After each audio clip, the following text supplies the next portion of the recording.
Bonjour à tous, dans cette vidéo nous allons voir comment choisir la bonne notion pour dénombrer des éléments.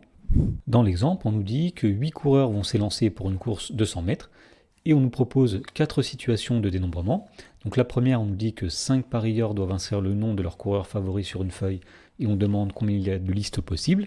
Deuxièmement on demande combien il y a de podiums possibles à l'arrivée. Troisièmement combien y a-t-il de résultats d'arrivée possibles pour les 8 coureurs. Et enfin, on demande, à l'arrivée, on doit choisir 5 coureurs pour effectuer un test antidopage. Combien il y a de possibilités de former ce groupe de 5 coureurs? Alors, chacune de ces questions va faire intervenir une notion différente de dénombrement. Tout d'abord, la première question, finalement, fait intervenir la notion d'ordre avec répétition possible. Les questions 2 et 3 font intervenir la notion d'ordre sans répétition possible. Et la question 4 ne fait pas intervenir la notion d'ordre ni de répétition.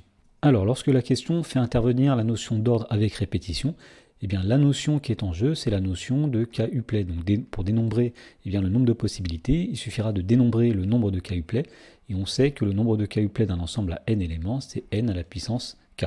Ensuite, si la question fait intervenir un ordre sans répétition, eh bien, la notion qui intervient ici, c'est la notion de k-uplets d'éléments distincts.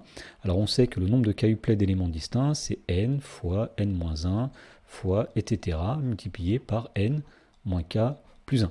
Alors il y a un cas particulier, c'est lorsqu'on cherche le nombre de n uplets d'un ensemble à n éléments, c'est-à-dire lorsque k égale n, ce nombre de k uplets ou de n uplets s'appelle une permutation et on sait qu'il y en a factoriel n. Et pour finir, lorsqu'il n'y a pas d'ordre ni de répétition, la notion qui intervient, c'est la notion de combinaison. Donc lorsqu'on cherche les parties à k éléments dans un ensemble à n éléments, ce qu'il faut calculer, c'est le nombre k parmi n. Et donc si on revient à l'exemple, finalement la première question correspondra à la situation où il y a un ordre avec répétition. Les questions 2 et 3 correspondent à la notion d'ordre sans répétition. Avec la question 2, on cherchera les k-uplets d'éléments distincts, et la question 3, on cherchera les permutations. Et pour finir, la question 4 fera intervenir ici la notion de combinaison, puisqu'il n'y a pas d'ordre ni de répétition.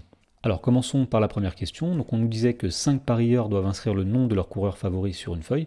On nous demandait le nombre de listes possibles, et finalement, une liste, c'est un 5 uplets de l'ensemble des 8 coureurs qui s'élancent pour le 100 mètres. Alors ici, on est d'accord qu'il y a bien une notion d'ordre, puisque le parieur numéro 1 et le parieur numéro 2 ne sont pas interchangeables, et il peut y avoir répétition, puisque le parieur numéro 1 et le parieur numéro 2 ou 3 peuvent très bien choisir le même coureur comme leur favori.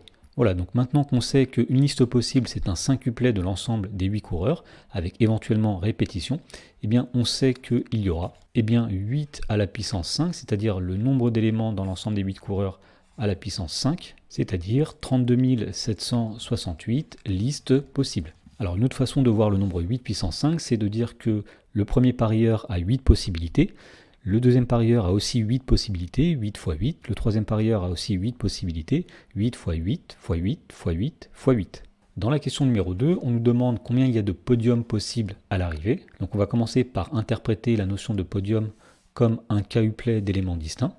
Et donc un podium, finalement, c'est un 3 uplets d'éléments distincts de l'ensemble des 8 coureurs. Et effectivement, on ne peut pas avoir une personne qui soit à la fois à la première et à la deuxième place, ou à la première et à la troisième place.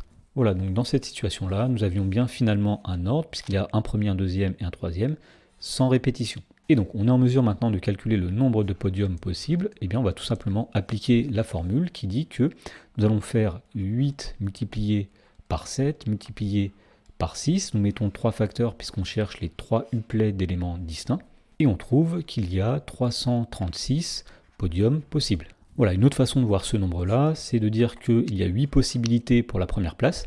Une fois que le premier a été choisi, il ne reste plus que 7 possibilités pour la deuxième place. Et une fois que le deuxième a été choisi, il ne reste plus que 6 possibilités pour la troisième place. Dans la question numéro 3, on nous demande combien il y a de résultats d'arrivée possibles pour les 8 coureurs. Donc là encore, on est dans une situation où il y a un ordre sans répétition, puisque un coureur ne peut pas être à la fois premier et deuxième. Donc on va dénombrer ici un nombre de k uplets, mais dans un cas très particulier, où le nombre k, c'est aussi la taille de l'ensemble. Dans ce cas-là, c'est ce qu'on appelle une permutation.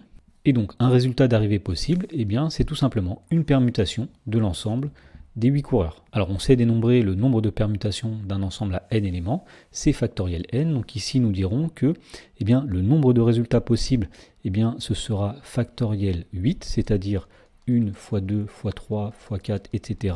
fois 8, c'est-à-dire qu'il y a 40 320 résultats possibles. Et pour finir dans la question 4, on nous disait à l'arrivée qu'on doit choisir 5 coureurs pour effectuer un test antidopage. On nous demandait combien il y a de possibilités de former ce groupe de 5 coureurs. Donc dans cette situation-là, il n'y a pas d'ordre qui intervient, on prend simplement un groupe de 5 coureurs, ni de répétition, un même coureur ne peut pas faire partie plusieurs fois de ce groupe. Donc la notion qui va intervenir ici, c'est la notion de combinaison. Donc on va dire qu'un groupe, c'est une combinaison de 5 coureurs de l'ensemble des 8 coureurs. Alors on connaît le nombre de combinaisons de k éléments d'un ensemble à n éléments, c'est le nombre k parmi n. Donc ici, le nombre de groupes possibles, ce sera 5 parmi 8. Alors pour calculer 5 parmi 8, on va faire au numérateur 8 x 7 x 6 x 5 x 4. Nous avons mis ici 5 facteurs puisque c'était 5 parmi 8.